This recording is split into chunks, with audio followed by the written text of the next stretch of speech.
Hello everybody, the Oxford United hoodie is on, so that can only mean one thing. Well, it can mean lots of things, but we're here for Premier League Picks, that's what we're calling it now, and welcome to Game Week 15. Before we get into our predictions, we are going to go over and give a shout out to all those people that gave their predictions for Game Week 13. If you want to go straight to the predictions, then there is a timestamp down below and also on the screen where you can just jump straight to the first game that I predict. Game Week 14 was the round in midweek, and I said I wasn't going to give shout-outs for that one. So thank you to those people that did leave predictions for that week, but let's just say that I won that one.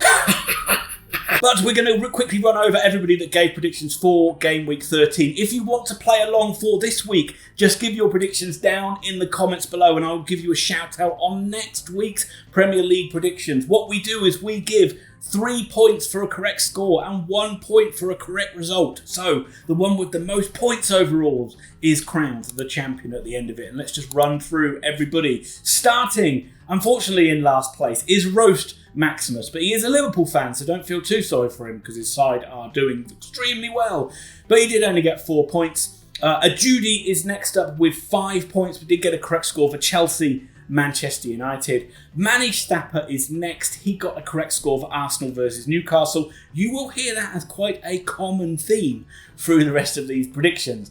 And he got 5 points. Snybor 99 in with 6. A correct score, not surprisingly, for Arsenal versus Newcastle. Same for Paul Ridgely, 6 points. And a correct score for, you guessed it, Arsenal versus Newcastle. Robert Allen is next with 7 points. He got 2 correct scores. He got Chelsea, Man United, and he got Arsenal versus Newcastle. Shane O'Donnell got 7 points. He got 1 correct score. Guess which one he got right? That's right, Arsenal versus Newcastle.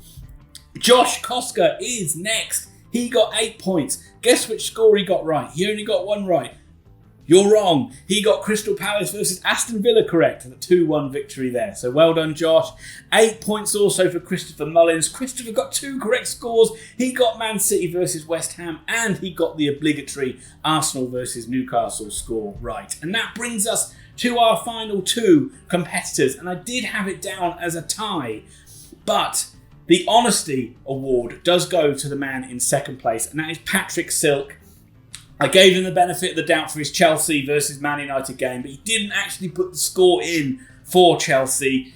He only put nothing next to them. So, and Patrick did say to me in the comments that he thinks he would have put down Chelsea to win. So, honesty, you didn't win this week, Patrick, but you do win the very biased opinions Honesty Award, and that's a very polite round of applause from me. So thank you for that. But you did get 3 correct scores. You did extremely well. You got Liverpool versus Southampton, Crystal Palace, Aston Villa, and of course you got Arsenal versus Newcastle. But that does mean that the winner, and I think it may be the 3rd or 4th time that this person has won, it is Suhail Zubair. Congratulations, Suhail. Another great win for you. 13 points. 3 correct scores in there as well. Chelsea, Man United, Liverpool, Southampton, and of course, Arsenal versus Newcastle. So, come back next week, all of you, but especially Suhail, to see if you can defend your crown. And if anybody else wants to play along, again, just put those put the predictions down in the comments. That's what I'm trying to say. But that is all of the grandstanding and hot dogging out of the way, and it just leaves me to say hit like, hit subscribe, and we're going to dive in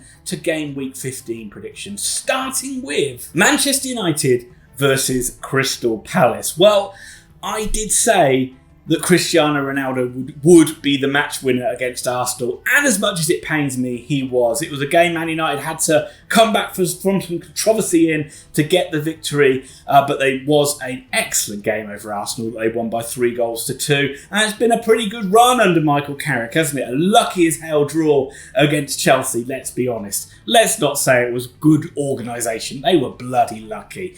But they did get a win. They seem to always beat Arsenal at Old Trafford, apart from a couple of times, so that was no real surprise.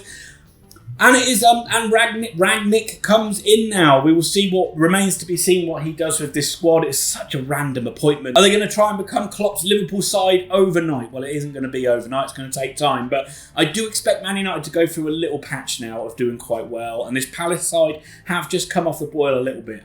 They should have drawn against Leeds. It was a draw all day long. And then just a handball penalty given away at the end of the game and they lost 1-0. But they haven't been, the performances have dipped a little bit, results have dipped a little bit, and I just think Man United are going to be too strong here. Another victory at the Theatre of Dreams for the Red Devils. 3-1 Manchester United win. Next up is West Ham versus Chelsea, a ding-dong London derby. And it should be a really good game. I do like what I said about Palace. I do just think West Ham have dipped a little bit. Injuries and just the fatigue in the squad has meant the results haven't quite been as good since that victory they had over Liverpool, where the London Stadium was just rocking. They were a little bit unlucky against Brighton though. Wonderful goal at the end and a dodgy VAR ruling for their what should have been second goal. But they go into this game with Chelsea, into the derby, needing to have a real sort of raise in the performance level, I think. And I think they'll get that. But I just think this Chelsea side will be too strong. They'll be pissed off they didn't beat Man United. They should have beaten them. They were all over them. I mean, that Jorginho mistake is something that I would do, put it that way. I don't know why he didn't just head it back or head it out of play. But he did make up for it with the penalty. And I do think Chelsea will be too strong for this West Ham side. They did get a win, obviously, in midweek as well. I think it's going to be West Ham 1, Chelsea 2. They're just, the likes of having all their attacking options back, especially Lukaku, is going to make a big difference in this game. Watford versus Manchester City. Now, despite Watford being a crazy side and hard to predict, and they have got a good scorer in good old Dennis racking in the goal. I do love that his name is Dennis. It's just a great name. You just can't back against City. You say the same thing every single side. They're such an amazing side. They control every single game.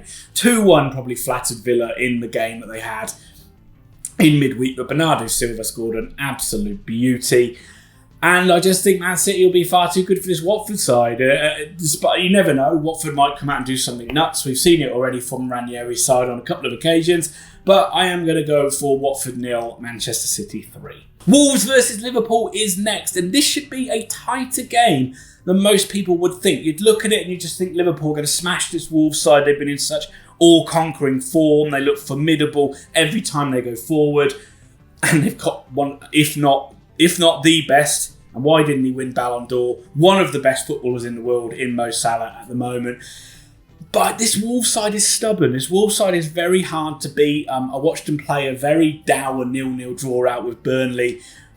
But they're rigid, and it's really gone on from what Nuno built. Lerma's just inherited this really good, solid squad, and he's using it. And they've got goal scorers in the side, so they don't need to make the game expansive. They can just keep it tight and rely on little bits of skill here and there to get them winners.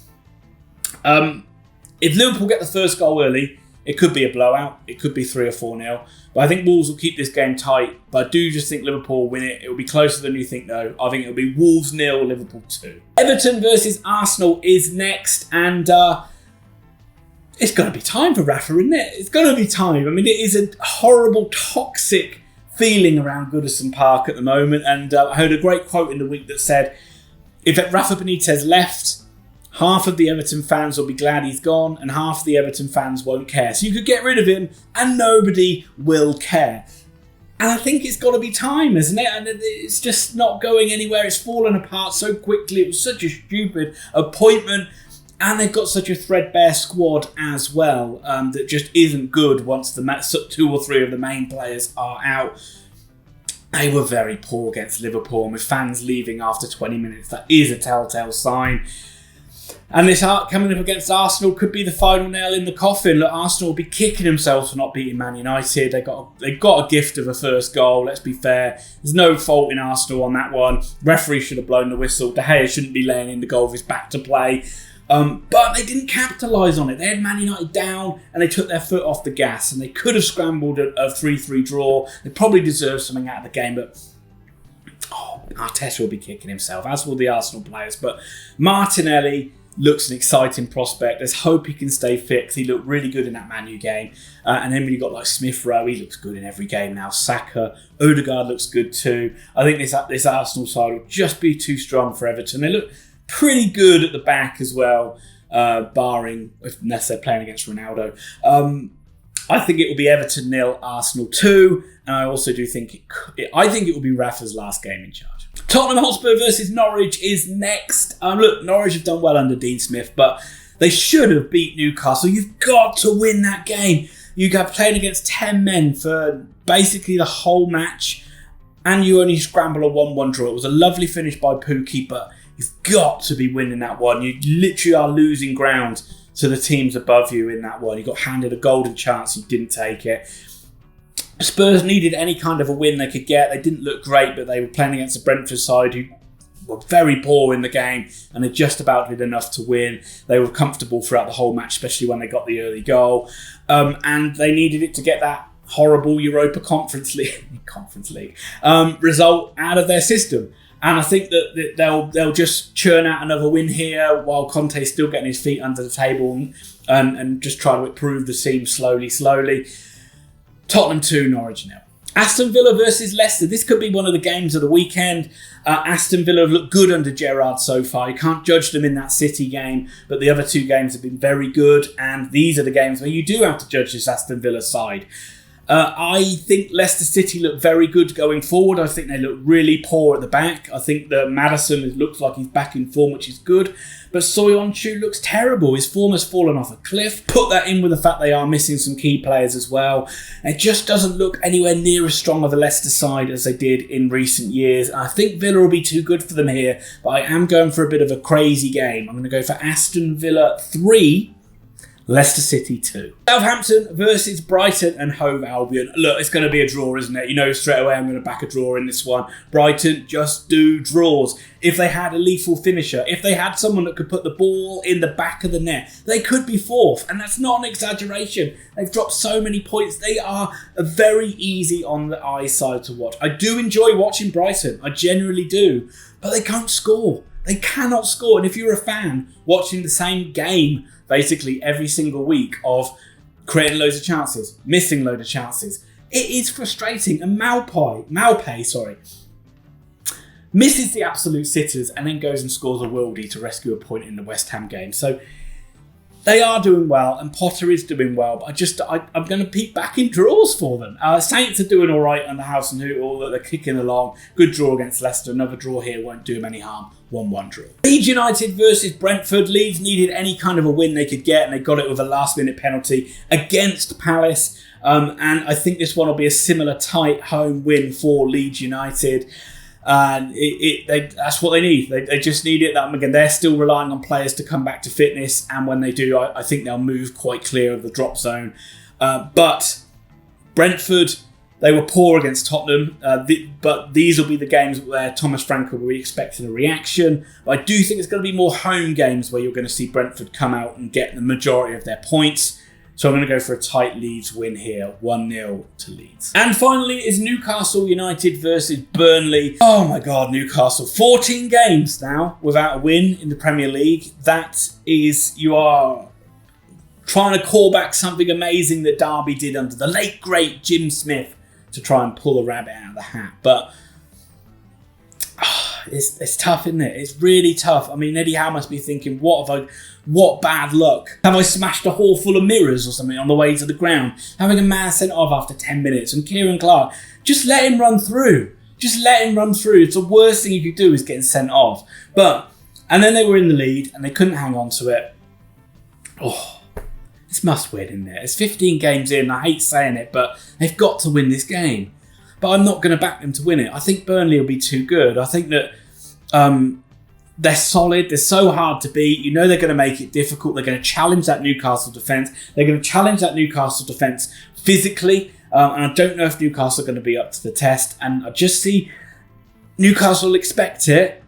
I think Burnley being the party poopers here. I'm going to go for Newcastle 1, Burnley 2. I did say I can't back Newcastle unless anymore if they don't beat Norwich, and they didn't. So it's a Burnley win, 2-1 to the Clarets. And that will do it for this round of Premier League predictions. I hope that you did enjoy it, and if you did, hit the like button, hit subscribe, and hit the notify bell so you don't miss out on any future videos. Please leave your comments below, and please leave your predictions below, and I'll give you a shout out on next week's video. And we'll be back with a more regular schedule next week. We'll be back with Premier League predictions, League One predictions, and no doubt some Oxford United reviews. But that just leaves me to say thanks for watching, and I'll see you soon.